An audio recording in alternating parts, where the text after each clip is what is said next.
ಅದೇ ಈಗ ಬಹಳ ಮುಖ್ಯವಾಗಿ ಇದೇನು ಆನಗಲ್ ಕುಮಾರಸ್ವಾಮಿ ಅವರು ಏನಿದೆ ಸ್ಥಾಪನೆ ಮಾಡಿದ್ರು 1904ರಲ್ಲಿ ಅಲ್ಲಿಂದ ಇಲ್ಲಿವರೆಗೆ ಸಮಾಜವನ್ನು ಒಗ್ಗೂಡಿಸುವಂಥ ಕೆಲಸ ಮಾಡ್ತಾ ಇದೆ, ಸಂಘಟನೆ ಮಾಡ್ತಾ ಇದೆ. ಮತ್ತು ಬಹಳ ಮುಖ್ಯವಾಗಿ ಇವತ್ತು ಶಾಮನೂರು ಶಿವಶಂಕರ್ ಅವರ ಅಧ್ಯಕ್ಷತೆಯಲ್ಲಿ ಬಹಳ ಒಂದು ದೊಡ್ಡ ರೀತಿಯಾದ ಸಂಘಟನೆ ನಡೀತಾ ಇದೆ ಮತ್ತು 24ನೇ ಮಹಾಧಿವೇಶನ ಬಹಳ ಯಶಸ್ವಿಯಾಗಿ ನಡೆದಿದೆ. ನಿನ್ನೆ ನಡೆದಂಥ ಪ್ರಾರಂಭ ಉದ್ಘಾಟನೆ ಬಹಳ ಒಳ್ಳೆಯ ದೊಡ್ಡ ಪ್ರಮಾಣದಲ್ಲಿ ಸಮಾಜದ ಬಂಧುಗಳು ಸಪೋರ್ಟ್ ಮಾಡಿದ್ದಾರೆ. ಮತ್ತು ಬಹಳ ಮುಖ್ಯವಾಗಿ ಇಲ್ಲಿ ಚರ್ಚೆ ಆದಂಥ ವಿಚಾರಗಳು ನಾನು ಈಗಲೇ ನನ್ನ ಭಾಷಣದಲ್ಲಿ ಹೇಳಿದ್ದೇನೆ. ಇವತ್ತು ಕೇಂದ್ರ ಸರ್ಕಾರದ OBC ಲಿಸ್ಟ್ ಏನಿದೆ ಅದರಲ್ಲಿ ಹಿಂದುಳಿದ ವರ್ಗದ ಒಂದು ಲಿಸ್ಟು, ಅದರಲ್ಲಿ ವೀರಶೈವ ಲಿಂಗಾಯತ ಎಲ್ಲ ಒಳಪಂಗಡ ಸೇರಿಕೊಂಡು ಸಮಾಜವನ್ನು ಆ ಹಿಂದುಳಿದ ವರ್ಗದ ಲಿಸ್ಟಲ್ಲಿ ಸೇರಿಸಬೇಕು ಅನ್ನುವಂಥ ಒಂದು ಧ್ವನಿ ಇದೆ, ಕೂಗಿದೆ. ಅದಕ್ಕಾಗಿ ಹೋರಾಟ ಮಾಡಬೇಕು. ಅದಕ್ಕಾಗಿ ಸಮಾಜ ಮತ್ತು ಮಹಾಸಭಾದ ಮುಖಾಂತರ ರಾಜ್ಯ ಸರ್ಕಾರಕ್ಕೂ ಒತ್ತಾಯ ಮಾಡಿ ಇಲ್ಲಿಂದ ಪ್ರಪೋಸಲ್ ಹೋದರೆ ಕೇಂದ್ರ ಸರ್ಕಾರ ಅದನ್ನು ಕನ್ಸಿಡರ್ ಮಾಡಬೇಕು ಅನ್ನುವಂಥದ್ದು ನಾನು ಹೇಳ್ತಾ ಇದ್ದೇನೆ. ಯಾಕಂದರೆ ತೆಲಂಗಾಣದಲ್ಲಿ ಈಗಾಗಲೇ ವೀರಶೈವ ಮಹಾಸಭಾ ಲಿಂಗಾಯತ ಸಮುದಾಯ ಏನಿದೆ ಅದನ್ನು ಕೇಂದ್ರದ OBCಯಲ್ಲಿ ಸೇರಿಸಬೇಕಂತೇಳಿ ಅಲ್ಲಿಯ ಸರ್ಕಾರ ಈಗಾಗಲೇ ರೆಸೊಲ್ಯೂಷನ್ ಪಾಸ್ ಮಾಡಿ ಕೇಂದ್ರ ಸರ್ಕಾರಕ್ಕೆ ಕಳಿಸಿದೆ. ಅದೇ ರೀತಿ ನಮ್ಮ ಸರ್ಕಾರವು ಕೇಂದ್ರಕ್ಕೆ ಕಳಿಸಿದರೆ ಅಲ್ಲಿ ಒಂದು ಹೆಚ್ಚಿನ ರೀತಿಯಾದಂಥ ಪ್ರಯತ್ನ ಹೋರಾಟ ಮಾಡಲಿಕ್ಕೆ ಸಾಧ್ಯತೆ ಅದು ಆಗಬೇಕು ಅನ್ನುವಂಥ ಒತ್ತಾಯ. ಮತ್ತು ಜಾತಿ ಗಣತಿ ನೋಡಿ ಅದು ವೈಜ್ಞಾನಿಕವಾಗಿ ಆಗಬೇಕು ಅನ್ನುವಂಥದ್ದು ಎಲ್ಲರ ಕೂಗಿ. ಜಾತಿ ಗಣತಿ ಆಗಬಾರ್ದು ಅಂತ ಏನೂ ಇಲ್ಲ, ಆಗಬೇಕು. ಯಾವ್ಯಾವ ಜಾತಿ, ಯಾವ ಧರ್ಮ, ಎಷ್ಟಿದಾವೆ, ಎಷ್ಟು ಜನಸಂಖ್ಯೆ ಇದೆ ಅನ್ನುವಂಥದ್ದು. ಯಾಕಂದ್ರೆ ಪ್ರತಿಯೊಬ್ಬರು ನಮ್ಮ ಸಮಾಜ ಅಷ್ಟು ಸಂಖ್ಯೆ ಇದೆ, ನಮ್ಮ ಸಮಾಜ ಇಷ್ಟು ಸಂಖ್ಯೆ ಇದೆ ಅಂತ ನಾವೆಲ್ಲ ಹೇಳೋದಾಗ್ತದೆ. ಆದರೆ ನಿಜವಾಗಿ ಯಾವ್ಯಾವ ಸಮಾಜ ಎಷ್ಟಿದೆ ಅನ್ನುವಂಥ ತಿಳುವಳಿಕೆ ಆಗಬೇಕಾದ್ರೆ ಒಂದು ವೈಜ್ಞಾನಿಕ ಸಮೀಕ್ಷೆ ಆಗುವಂಥದ್ದು ಭಾಳ ಅವಶ್ಯಕತೆ ಇದೆ. ಅದಕ್ಕಾಗಿಯೂ ಸಹಿತ ನಾವು ಒತ್ತಾಯ ಮಾಡಿದ್ದೇವೆ. ಅಲ್ಲ, ಈಗ ನೋಡಿ ಅವರು CM ಅವರು ಸಹಜವಾಗಿ ಹೇಳಿದಂಥದ್ದು ಮತ್ತು ಅದನ್ನು ಈಗಾಗಲೇ ಸ್ಪಷ್ಟೀಕರಣ ಮಾಡಿದ್ದಾರೆ. ಅದರ ಬಗ್ಗೆ ಸರ್ಕಾರ ಮಟ್ಟದಲ್ಲಿ ನಾನು ಚರ್ಚೆ ಮಾಡ್ಕೊಂಡು ನಿರ್ಧಾರ ಮಾಡ್ತೀನಿ.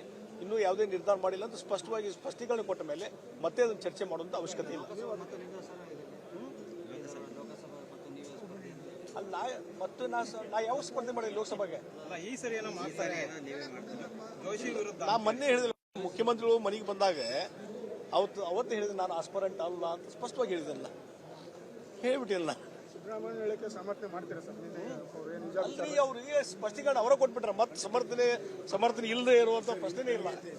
ಅದೇ ಈಗ ಬಹಳ ಮುಖ್ಯವಾಗಿ ಇದೇನು ಆನಗಲ್ ಕುಮಾರಸ್ವಾಮಿ ಅವರು ಏನಿದೆ ಸ್ಥಾಪನೆ ಮಾಡಿದ್ರು 1904ರಲ್ಲಿ ಅಲ್ಲಿಂದ ಇಲ್ಲಿವರೆಗೆ ಸಮಾಜವನ್ನು ಒಗ್ಗೂಡಿಸುವಂಥ ಕೆಲಸ ಮಾಡ್ತಾ ಇದೆ, ಸಂಘಟನೆ ಮಾಡ್ತಾ ಇದೆ. ಮತ್ತು ಬಹಳ ಮುಖ್ಯವಾಗಿ ಇವತ್ತು ಶಾಮನೂರು ಶಿವಶಂಕರ್ ಅವರ ಅಧ್ಯಕ್ಷತೆಯಲ್ಲಿ ಬಹಳ ಒಂದು ದೊಡ್ಡ ರೀತಿಯಾದ ಸಂಘಟನೆ ನಡೀತಾ ಇದೆ ಮತ್ತು 24ನೇ ಮಹಾಧಿವೇಶನ ಬಹಳ ಯಶಸ್ವಿಯಾಗಿ ನಡೆದಿದೆ. ನಿನ್ನೆ ನಡೆದಂಥ ಪ್ರಾರಂಭ ಉದ್ಘಾಟನೆ ಬಹಳ ಒಳ್ಳೆಯ ದೊಡ್ಡ ಪ್ರಮಾಣದಲ್ಲಿ ಸಮಾಜದ ಬಂಧುಗಳು ಸಪೋರ್ಟ್ ಮಾಡಿದ್ದಾರೆ. ಮತ್ತು ಬಹಳ ಮುಖ್ಯವಾಗಿ ಇಲ್ಲಿ ಚರ್ಚೆ ಆದಂಥ ವಿಚಾರಗಳು ನಾನು ಈಗಲೇ ನನ್ನ ಭಾಷಣದಲ್ಲಿ ಹೇಳಿದ್ದೇನೆ. ಇವತ್ತು ಕೇಂದ್ರ ಸರ್ಕಾರದ OBC ಲಿಸ್ಟ್ ಏನಿದೆ ಅದರಲ್ಲಿ ಹಿಂದುಳಿದ ವರ್ಗದ ಒಂದು ಲಿಸ್ಟು, ಅದರಲ್ಲಿ ವೀರಶೈವ ಲಿಂಗಾಯತ ಎಲ್ಲ ಒಳಪಂಗಡ ಸೇರಿಕೊಂಡು ಸಮಾಜವನ್ನು ಆ ಹಿಂದುಳಿದ ವರ್ಗದ ಲಿಸ್ಟಲ್ಲಿ ಸೇರಿಸಬೇಕು ಅನ್ನುವಂಥ ಒಂದು ಧ್ವನಿ ಇದೆ, ಕೂಗಿದೆ.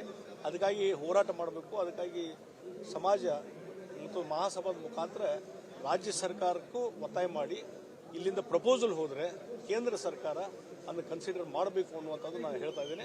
ಯಾಕಂದರೆ ತೆಲಂಗಾಣದಲ್ಲಿ ಈಗಾಗಲೇ ವೀರಶೈವ ಮಹಾಸಭಾ ಲಿಂಗಾಯತ ಸಮುದಾಯ ಏನಿದೆ ಅದನ್ನು ಕೇಂದ್ರದ OBCಯಲ್ಲಿ ಸೇರಿಸಬೇಕಂತೇಳಿ ಅಲ್ಲಿಯ ಸರ್ಕಾರ ಈಗಾಗಲೇ ರೆಸೊಲ್ಯೂಷನ್ ಪಾಸ್ ಮಾಡಿ ಕೇಂದ್ರ ಸರ್ಕಾರಕ್ಕೆ ಕಳಿಸಿದೆ. ಅದೇ ರೀತಿ ನಮ್ಮ ಸರ್ಕಾರವು ಕೇಂದ್ರಕ್ಕೆ ಕಳಿಸಿದರೆ ಅಲ್ಲಿ ಒಂದು ಹೆಚ್ಚಿನ ರೀತಿಯಾದಂಥ ಪ್ರಯತ್ನ ಹೋರಾಟ ಮಾಡಲಿಕ್ಕೆ ಸಾಧ್ಯತೆ ಅದು ಆಗಬೇಕು ಅನ್ನುವಂಥ ಒತ್ತಾಯ. ಮತ್ತು ಜಾತಿ ಗಣತಿ ನೋಡಿ ಅದು ವೈಜ್ಞಾನಿಕವಾಗಿ ಆಗಬೇಕು ಅನ್ನುವಂಥದ್ದು ಎಲ್ಲರ ಕೂಗಿ. ಜಾತಿ ಗಣತಿ ಆಗಬಾರ್ದು ಅಂತ ಏನೂ ಇಲ್ಲ, ಆಗಬೇಕು. ಯಾವ್ಯಾವ ಜಾತಿ, ಯಾವ ಧರ್ಮ, ಎಷ್ಟಿದಾವೆ, ಎಷ್ಟು ಜನಸಂಖ್ಯೆ ಇದೆ ಅನ್ನುವಂಥದ್ದು. ಯಾಕಂದ್ರೆ ಪ್ರತಿಯೊಬ್ಬರು ನಮ್ಮ ಸಮಾಜ ಅಷ್ಟು ಸಂಖ್ಯೆ ಇದೆ, ನಮ್ಮ ಸಮಾಜ ಇಷ್ಟು ಸಂಖ್ಯೆ ಇದೆ ಅಂತ ನಾವೆಲ್ಲ ಹೇಳೋದಾಗ್ತದೆ. ಆದರೆ ನಿಜವಾಗಿ ಯಾವ್ಯಾವ ಸಮಾಜ ಎಷ್ಟಿದೆ ಅನ್ನುವಂಥ ತಿಳುವಳಿಕೆ ಆಗಬೇಕಾದ್ರೆ ಒಂದು ವೈಜ್ಞಾನಿಕ ಸಮೀಕ್ಷೆ ಆಗುವಂಥದ್ದು ಭಾಳ ಅವಶ್ಯಕತೆ ಇದೆ. ಅದಕ್ಕಾಗಿಯೂ ಸಹಿತ ನಾವು ಒತ್ತಾಯ ಮಾಡಿದ್ದೇವೆ.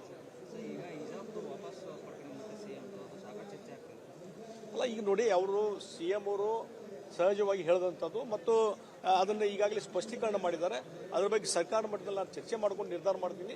ಇನ್ನೂ ಯಾವುದೇ ನಿರ್ಧಾರ ಮಾಡಿಲ್ಲ ಅಂತ ಸ್ಪಷ್ಟವಾಗಿ ಸ್ಪಷ್ಟೀಕರಣ ಕೊಟ್ಟ ಮೇಲೆ ಮತ್ತೆ ಅದನ್ನು ಚರ್ಚೆ ಮಾಡುವಂಥ ಅವಶ್ಯಕತೆ ಇಲ್ಲ. ಅಲ್ಲ, ಮತ್ತು ನಾ ಯಾವ ಸ್ಪರ್ಧೆ ಮಾಡಿಲ್ಲ ಲೋಕಸಭೆಗೆ. ನಾ ಮೊನ್ನೆ ಹೇಳಿದಿಲ್ಲ, ಮುಖ್ಯಮಂತ್ರಿಗಳು ಮನೆಗೆ ಬಂದಾಗ ಅವತ್ತು ಹೇಳಿದೆ ನಾನು ಆಸ್ಪರೆಂಟ್ ಅಲ್ಲ ಅಂತ ಸ್ಪಷ್ಟವಾಗಿ ಹೇಳಿದ್ದಲ್ಲ, ಹೇಳ್ಬಿಟ್ಟಿಲ್ಲ. ಸಿದ್ದರಾಮಯ್ಯ ಹೇಳಿಕೆ ಸಮರ್ಥನೆ ಮಾಡ್ತೀರಾ ಸರ್? ನಿಜ ಅಲ್ಲಿ ಅವರಿಗೆ ಸ್ಪಷ್ಟೀಕರಣ ಅವರ ಕೊಟ್ಬಿಟ್ರೆ ಮತ್ತೆ ಸಮರ್ಥನೆ ಇಲ್ಲದೆ ಇರುವಂತ ಪ್ರಶ್ನೆನೇ ಇಲ್ಲ. ಅನುಕ್ಷಣದ ಸುದ್ದಿಗಳಿಗಾಗಿ ವಿಸ್ತಾರ ನ್ಯೂಸ್ ಯೂಟ್ಯೂಬ್ ಚಾನೆಲ್ ಸಬ್ಸ್ಕ್ರೈಬ್ ಮಾಡಿ. ಹೊಸ ಸುದ್ದಿಗಳ ನೋಟಿಫಿಕೇಶನ್ಗಾಗಿ ಬೆಲ್ ಐಕಾನ್ ಕ್ಲಿಕ್ ಮಾಡಿ. ಲೇಟೆಸ್ಟ್ ಅಪ್ಡೇಟ್ಸ್ಗಾಗಿ www.vistaranews.com ವೆಬ್ಸೈಟ್ಗೆ ವಿಸಿಟ್ ಮಾಡಿ. ಅಂಗೈಯಲ್ಲೇ ಜಗತ್ತಿನ ಸುದ್ದಿ ತಿಳಿಯಲು ವಿಸ್ತಾರ ನ್ಯೂಸ್ ಕನ್ನಡ ಆಪ್ ಡೌನ್ಲೋಡ್ ಮಾಡಿ.